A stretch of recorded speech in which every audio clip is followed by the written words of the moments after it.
Pokud má váš pes nebo kočka zubní kámen, určitě vás bude zajímat téma našeho prvního dotazu dnešní listárny.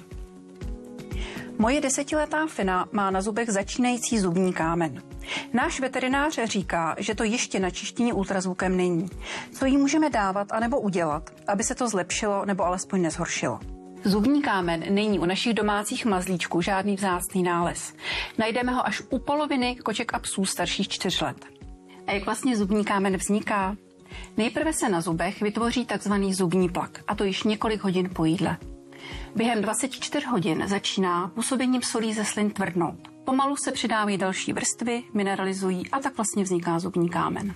Zubní kámen má drsný povrch, na kterém se výborně daří patogenním bakteriím. Ty potom způsobují zánět dásní. Ten se postupně zhoršuje, dásně začínají krvácet, bolí a také je doprovází výrazný zápach z dutiny ústní. Přes poraněné dásně se potom vstřebávají tyto patogenní bakterie do krve a jsou krevním oběhem roznášeny do celého těla, zejména do srdce, ledvin a jater. Tak teď jsem vás dostatečně vyděsila a teď si řekneme, co s tím. Preventivně je vhodné už u štěněte zvykat ho na manipulaci v dutině ústní, a to prstovým zubním kartáčkem.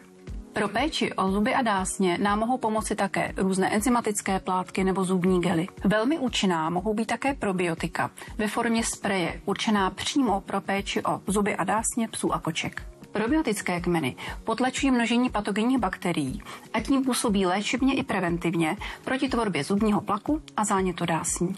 Aplikujeme ho 1 až 2krát denně, a to přímo na zuby a dásně.